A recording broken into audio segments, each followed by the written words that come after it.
Pope Benedict XVI will meet U.S. President George W. Bush for the first time on June 9th. The visit will be part of a whistle-stop European tour by the American president.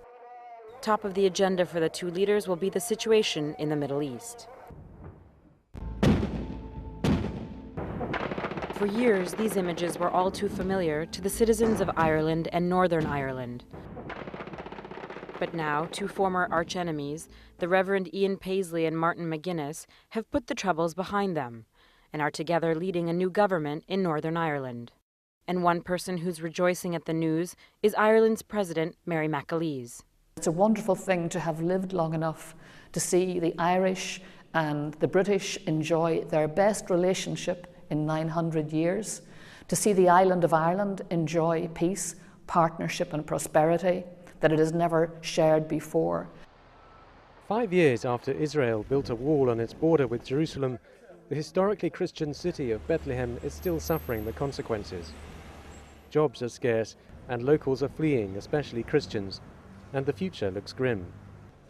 But in the midst of a bleak situation, a small Lebanese nun represents a glimmer of hope, and her mission here in the town where Christ was born is intimately connected to the Holy Family. Sister Sophie provides a home for kids who have no family. These little ones have been abandoned by their unwed mothers. Here we are 50 to 100 years behind the rest of the world. Any woman who has a child out of wedlock should be stoned or stabbed to death. UN Secretary General Ban Ki-moon has officially invited the Pope to visit the United Nations during a meeting in Rome. The Vatican press office did not release details of when such a visit could take place.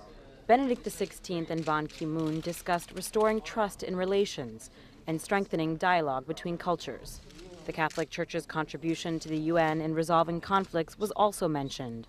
The South Korean UN chief's visit to the Pope comes after trips to Africa, Europe, and the Middle East. The Vatican Diplomatic Corps, almost 200 people from all creeds and cultures with one goal: to work behind the scenes with a small but powerful state. For the American ambassador to the Holy See, it's the experience of a lifetime. Living in Rome is a unique experience.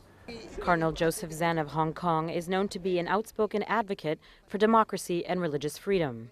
Zen, the only Chinese cardinal, is concerned about the weakest members of society, and so he made an official visit to a local prison, his first since he put on his red hat for the first time last year.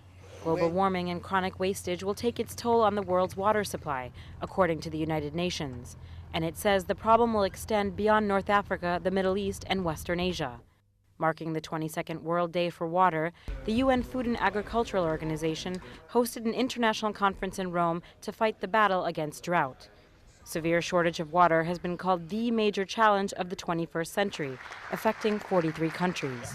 This meeting was a significant step in the growing relationship between the Arab world and the Vatican. While the thieves wait for their sentence, the public can view these works of art, which are on display in museums all over Rome. The Pope's radio broadcasts in 40 languages on all 5 continents. It's back to business as usual in the Old City. Here at the Jaffa Gate, tourists wind through the narrow streets, shopkeepers haggle over prices, and locals go about their everyday life. The best view of Jerusalem is from here, the Mount of Olives. In the distance, you can see the Western Wall, the Church of the Holy Sepulchre, and the Al-Aqsa Mosque.